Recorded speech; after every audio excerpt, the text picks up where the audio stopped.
लोकर का राज। रिया का एक छोटा सा परिवार है। वो अपने पति वंश और बच्चों के साथ बहुत खुश थी। उनके 2 बच्चे हैं, एक लड़की और एक लड़का।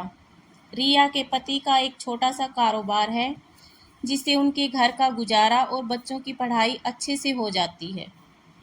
वंश अपने बच्चों और पत्नी को बहुत प्यार करता है। रिया अपनी छोटी सी दुनिया में खुश थी, लेकिन एक दिन सब कुछ बदलने लगता है। एक दिन वंश जब घर आया तब उसका मूड कुछ ठीक नहीं था। उसके बच्चे वहीं बैठे पढ़ाई कर रहे थे। बातों बातों में उनमें बहस हो गई और वो झगड़ा करने लगे। वंश परेशान सा वहीं बैठा था और अपने ही ख्यालों में खोया था। उनको झगड़ता देख वंश को गुस्सा आ गया और उसने उठकर अपने बच्चों को एक एक तमाचा लगा दिया। रिया किचन से आई। रिया के लिए यह बात बड़ी ही आश्चर्य की बात थी, क्योंकि वंश ने आज से पहले कभी अपने बच्चों को मारना तो दूर, जोर से डांटा भी नहीं था। हमेशा उन्हें प्यार से समझाया था। लेकिन आज उसे क्या हो गया था? रिया ने वंश से कहा कि क्या हुआ आपको? कुछ बात है क्या? लेकिन वो गुस्से में कुछ नहीं बोला और वहाँ से चला गया। रिया को पता चल गया था कि जरूर कोई बड़ी बात है जो वंश को परेशान कर रही है। कुछ दिन तक वंश का स्वभाव ऐसा ही रहा। इस दौरान वंश अपनी चीज़ों को लेकर भी कुछ ज़्यादा ही पर्सनल हो गया था। उसने अपना एक अलग लॉकर रख लिया था जिसकी चाबी उसी के पास रहती थी। रिया को यह पता था कि वंश उसमें कुछ रखते हैं, लेकिन वो वंश से इस बारे में बात नहीं कर रही थी। उसे लगा कि शायद वो इस बारे में पूछेगी तो कहीं वो बुरा ना मान जाए।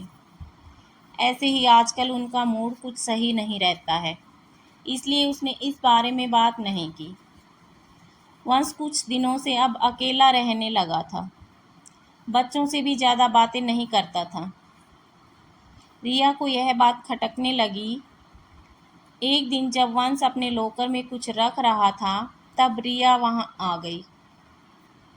रिया को देख उसने झट से लॉकर को बंद कर दिया। रिया ने पूछा, क्या हुआ?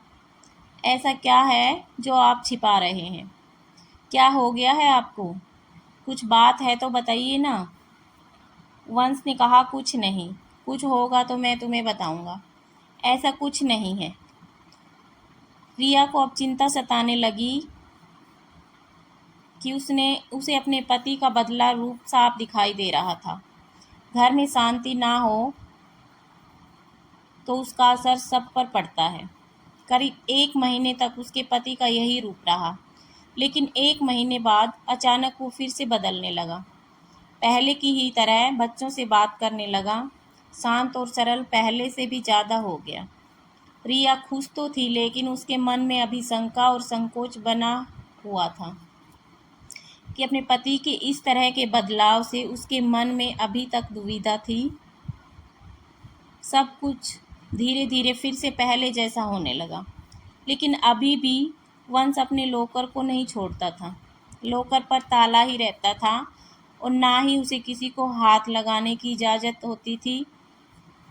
रिया को लगा वंश धीरे धीरे शायद खुद ही अपने मन की बात उसको बता देगा। समय बीतता गया। एक दिन रिया दोपहर अपने घर से कुछ काम को निकल गई।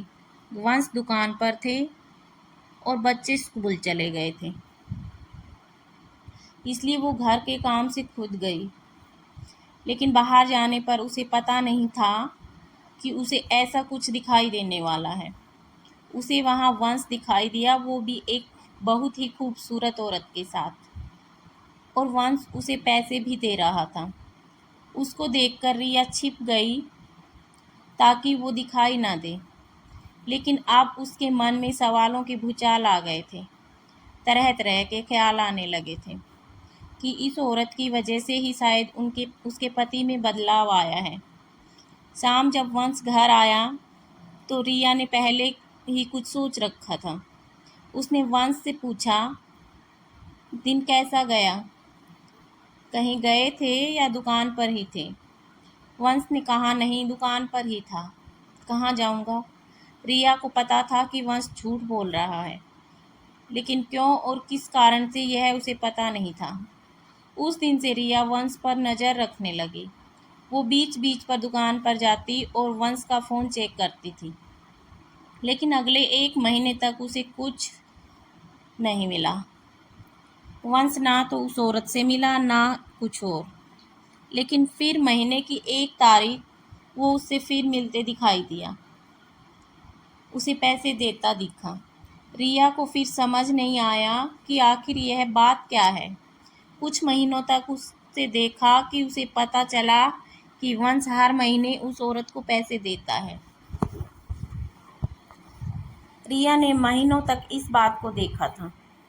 एक दिन जब वंश अपने घर आया तो रिया ने उसको पूछ ही लिया कि क्या बात है, आप कुछ छिपा रहे हैं क्या? वंश ने कहा, नहीं। फिर तुम वही बात लेकर बैठ गई। रिया ने इस बार बोल ही दिया कि अगर कुछ छिपा नहीं रहे तो हर महीने उस औरत को पैसे क्यों देते हो? वंश के मुंह का रंग बदल गया। वो तिलमिला गया और गुस्से से बोला, तो तुम मेरा पीछा कर रही हो, मुझ पर नज़र रख रही हो। हर महीने में मैं बहुत लोगों को पैसे देता हूँ। तुम क्या जानती हो दुकान के बारे में? रिया ने कहा कि मैं जानती हूँ दुकान के बारे में, और यह भी जानती हूँ कि वो दुकान का काम नहीं था।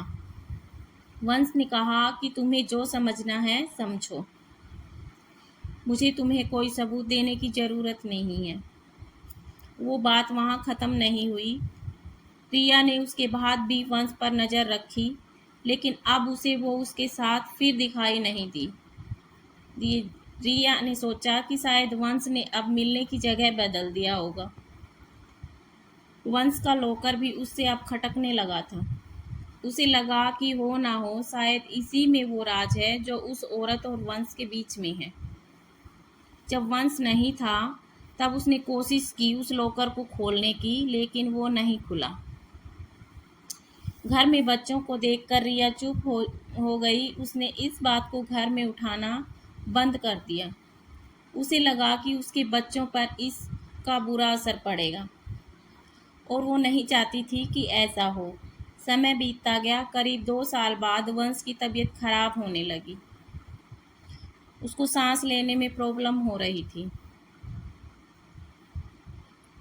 वंश अपनी पत्नी के बिना बताए अस्पताल गया था और करीब 1 या 2 दिन बाद वापस आ गया। घर में किसी को इस बारे में उसने नहीं बताया। 2 दिन बाद जब वो घर आया तो रिया उस पर टूट पड़ी। बोली कि क्या हालत बना रखी है, कहाँ थे? ऐसा क्या है जो आप इतने सालों से छिपा रहे हैं? आज मुझे आपके और इस लॉकर के बारे में जानना है। वंश ने अब सच बताना सही समझा। उसने लॉकर खोला और उसमें से फाइल निकालकर अपनी पत्नी को दिखाना शुरू कर दिया। सब देखकर रिया के पैरों तले जमीन खिसक गई। उस फाइल में उसकी बीमारी और अस्पताल के पर्चे थे।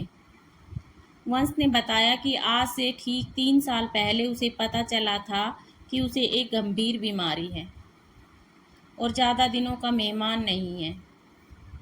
इस बात ने उसे तोड़ दिया था। उसे चिंता सताने लगी थी। वो यही सब में डूबा हुआ था। वो निराश और चिड़चिड़ा हो गया था। यह सब हो ही रहा था कि एक दिन दुकान के सामने उसे एक औरत दिखाई दी जो कि भीख मांग रही थी। उसे देखकर उसे दया आ गई। उसने उससे पूछा कि क्या हुआ बहन, देखने से लगता है कि तुम अच्छे घर की हो। उस औरत ने अपनी कहानी सुनाई। कहा कि वो अनाथ थी। उसके पति ने उससे शादी की, लेकिन उसके देहांत के बाद उसका वहाँ रहना मुश्किल हो गया था। उसे वहाँ के लोगों की नीयत का पता चल गया था, इसलिए जैसे भी बचकर अपने 2 बच्चों के साथ वहाँ से यहाँ इस नए शहर में आ गई। यहाँ से उसे गुजारा और रहना मुश्किल हो रहा है, इसलिए मजबूरन उसे भीख मांगना पड़ रहा है। वंश को उस समय लगा कि अब उसकी जिंदगी कुछ ही समय की है, इसलिए उसने उसकी मदद करना शुरू कर दिया। उसे और उसके बच्चे के रहने के लिए घर और खाने की व्यवस्था की। साथ ही हर महीने उसे पैसे भी भेजता रहता है। उसने ना सिर्फ उसकी बल्कि औरों की भी मदद करना शुरू किया। वंश भी आश्चर्य से भरा रह गया था कि इस दौरान उसे पैसों की कमी नहीं रही। साथ ही जो बीमारी उसे कुछ ही दिनों में खत्म करने वाली थी, उसके इस अच्छे काम की वजह से उसे अभी तक जीवित रखे हुए है। उसने अपनी पत्नी से कहा कि अब मैं अपने घर की ज़रूरत के बाद जितना हो सकता है मदद करता हूँ, जिसे ज़रूरत है। मुझे अंदर से खुशी मिलती है। शायद यह उन लोगों की दुआ है जो अभी तक मैं जीवित हूँ। रिया यह सब सुनकर रोने लगी और उसने अपने पति से माफ़ी भी मांगी। उसने कहा कि आप इतना सब कुछ झेल रहे थे और हम आपको इतना गलत समझ रहे थे। रिया भी वंश के इस काम में अब उसका साथ देने लगी। इसलिए इंसान को जीवन में हमेशा अच्छे कर्म करने चाहिए, क्योंकि अच्छे कर्मों का फल हमेशा अच्छा ही होता है।